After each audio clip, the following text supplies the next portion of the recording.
കർത്താവായ യേശുക്രിസ്തുവിൻ്റെ അതിപരിശുദ്ധ നാമം വാഴ്ത്തപ്പെടട്ടെ. പ്രിയപ്പെട്ടവരെ, ഇന്ന് നമ്മൾ ധ്യാനിക്കുന്നത് എബ്രായർ 12-ാം അധ്യായം 1-2 വാക്യങ്ങൾ.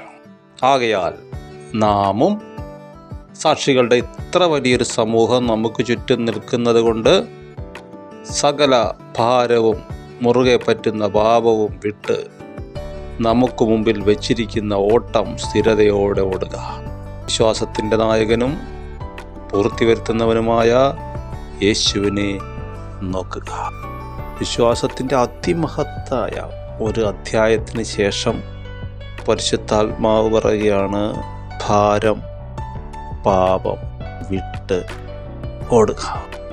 അപ്പം നമ്മൾ ഓർക്കും, അയ്യോ ഇതെന്തോ ഈ പറയുന്നത്, ഇത് വിട്ടിട്ട് ഓടാനായിരുന്നെങ്കിൽ, അങ്ങനെ ഞങ്ങൾക്ക് ഈ വിശ്വാസ വീരന്മാരെ പോലാകാനായിരുന്നെങ്കിൽ ഞങ്ങൾ പണ്ടേ ചെയ്തേനേറ്റോ. കർത്താവ് പറയും, നിങ്ങൾക്ക് തെറ്റി, ഞാൻ അങ്ങനെ പറഞ്ഞേ ഇല്ല. ഞാൻ പറഞ്ഞത് എന്തെങ്കിലും ചെയ്യാനല്ല, വിശ്വാസത്തിൻ്റെ നായകനും പൂർത്തി വരുത്തുവാനായ യേശുവിനെ നോക്കുക. മറഞ്ഞിരുന്ന ക്രിസ്തുവിനെ കണ്ടുകൊണ്ടാണ് ഇവരെല്ലാം വിശ്വാസവീരന്മാരായത്. വിശ്വാസത്താൽ നിങ്ങൾ പാപവും ഭാരവും വിട്ട് ഓടുക. ഭാരം നിങ്ങൾ അങ്ങനെ വിടും, വിശ്വാസത്താലാണ് വിടുന്നത്. നിൻ്റെ ഭാരം യഹോവയുടെ മേൽ വെച്ചുകൊള്ളുക. വിശ്വാസത്തിൽ തന്നെ പാപത്തെ ജയിക്കുക.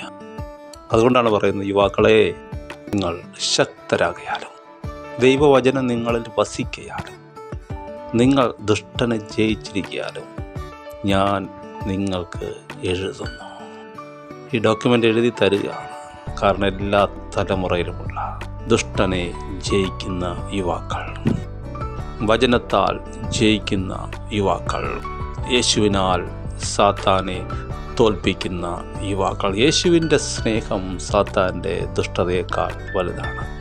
ആരൊക്കെ എന്നെ തള്ളിയെന്ന് പറഞ്ഞാലും, ആർക്കെല്ലാം എന്നെ വേണ്ടെന്ന് പറഞ്ഞാലും, ആരെല്ലാം ഇനി നീ കരകയറുകയില്ലെന്ന് പറഞ്ഞാലും, എന്നെക്കുറിച്ച് നെഗറ്റീവ് പറഞ്ഞാലും, അപ്പോഴും ചിരിച്ചുകൊണ്ട് എൻ്റെ അടുത്ത് നിൽക്കുന്നുണ്ട് യേശു കർത്താവ്. അവൻ പറയുന്നു, നീ എന്നെ നോക്ക്, വിശ്വാസത്തിൻ്റെ നായകൻ ഞാനാണ്. I am the author and finisher. ഈ ടേമുകളെല്ലാം ഉണ്ടാക്കിയത് ഞാനാണ്. ഈ പരിപാടി തുടങ്ങിയത് ഞാനാണ്. നിന്നെ സൃഷ്ടിച്ചത് ഞാനാണ്. നിൻ്റെ അമ്മയുടെ ഉദരത്തിൽ നിന്നെ ഉരുവാക്കുമ്പോൾ തന്നെ നിൻ്റെ അസ്ഥികൂടം എന്താകുമെന്ന് എനിക്കറിയാമായിരുന്നു. നിൻ്റെ സ്ട്രക്ചർ, നീ എത്ര ഉയരമുള്ളവനാകും, നീ എന്ത് മനസ്സുള്ളവനാകും, നീ എന്ത് ക്യാരക്ടറുള്ളവനാകുമെന്ന് എനിക്കറിയാമായിരുന്നു. ബിലിഗ്രഹാം ഒരു തമാശ രൂപത്തിൽ പറഞ്ഞാണ്, ഒരു കുടിയൻ ഒരു സ്ട്രീറ്റ് ലൈറ്റിൻ്റെ ചുവട്ടിൽ അയാളുടെ വണ്ടിയുടെ ചാവി തപ്പുന്നു. അപ്പോൾ കുറേ നേരമായി കഴിഞ്ഞപ്പോൾ ഒരാളിത് കണ്ടിട്ട് ചോദിച്ചു, നിങ്ങൾ എന്തായി ചെയ്യുന്നത്? അതെൻ്റെ വണ്ടിയുടെ ചാവി ഇവിടെ പോയി, അത് ഞാൻ തപ്പി. ഇവിടെയാണ് പോയതെന്ന് എനിക്ക് ഉറപ്പുണ്ടോ? ഇവിടെയാണ് പോയതെന്ന് എനിക്ക് ഉറപ്പില്ല. പോയത് അങ്ങേ അറ്റത്താണ്, പക്ഷേ അവിടെ വെളിച്ചമില്ല, അതുകൊണ്ട് ഞാൻ വെളിച്ചമുള്ളിടത്ത് തപ്പുക. അങ്ങനെയല്ല. എവിടെയാണ് പോയത്? ഇരുട്ടിലല്ലേ പോയത്? എവിടെയാണ് പോയത്? പരീക്ഷയിലാണോ തോറ്റത്? കുടുംബജീവിതത്തിലെ പരാജയമാണോ? മൂല്യത്തകർച്ചയാണോ? ഈ വെളിച്ചം അങ്ങോട്ട് വരും, ഈ വെളിച്ചം അങ്ങോട്ട് വരും. വെളിച്ചം ഇരുട്ടിൽ പ്രകാശിക്കുന്നു. നിങ്ങൾ സമ്മതിക്കുക, എവിടെയാണ് വീണത്? എലീഷ ചോദിച്ചു, എവിടെയാണത് പോയത്? അത്ര നിനക്ക് പറഞ്ഞൂടെ? ഇല്ല, ഇനി അത് പോയി, ചെളിപ്പുണ്ട് കാണും, ഇനി എടുക്കാൻ ഒരു മാർഗ്ഗമില്ല. അങ്ങനെയല്ല, എവിടെയാണ് പോയെന്ന് പറയാൻ നിനക്ക് കഴിയും. നിൻ്റെ അകത്തറിയാം എവിടെയാണ് വീണത്. നീ പരീക്ഷ തോറ്റെങ്കിൽ, നിൻ്റെ ബിസിനസ് പൊളഞ്ഞെങ്കിൽ, കുടുംബജീവിതം ഫെയിലായെങ്കിൽ, ആത്മീയത്തിൽ ഡൗണായെങ്കിൽ, ശുശ്രൂഷ നഷ്ടപ്പെട്ടെങ്കിൽ, നിനക്കറിയാം നിൻ്റെ അകത്ത് ഒരു വെളിച്ചമുണ്ട്. ആ വെളിച്ചം നിന്നോട് പറഞ്ഞു തരും എവിടെയാണത് പോയത്. ഒരു സ്പോക്കൺ വേർഡ് നീ വിചാരിക്കും വലിയ കാര്യമാണ്, നമുക്ക് വലിയ കാര്യമാണ്. പക്ഷെ കർത്താവിനെ സംബന്ധിച്ച് ഒരു ചെറിയ കമ്പൊടിച്ച് വെള്ളത്തിലിടുമ്പോൾ ചെളിയിൽ പോയിരുന്ന ഇരുമ്പ് കോടാലി പൊങ്ങി വന്ന് നിൻ്റെ കയ്യെത്തും ദൂരത്ത് നിൽക്കുന്ന പോലെ പ്രശ്നത്തിന് പരിഹാരം ഉണ്ടാകാൻ പോവുകയാണ്. നമുക്ക് വേണ്ടതൊരു മനുഷ്യനല്ല. പാസ്റ്ററായിട്ടാണേലും, അച്ഛനായിട്ടാണേലും, തിരുമേനിയായിട്ടാണേലും, മാർപ്പാപ്പയായിട്ടാണേലും നമുക്കൊരു മനുഷ്യനല്ല വേണ്ടത്. കാരണം അവർ മടുക്കും, അവർ നിരാശപ്പെടും.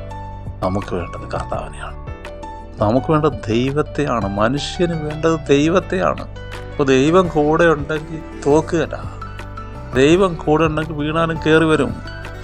ദൈവം കൂടെ ഉണ്ടെങ്കിൽ ആര് തള്ളിയിടും. എബ്രായർ 11 വീണ്ടും വായിക്കണം. അതിൽ ഓരോരുത്തരെയും വീണ്ടും ധ്യാനിക്കണം.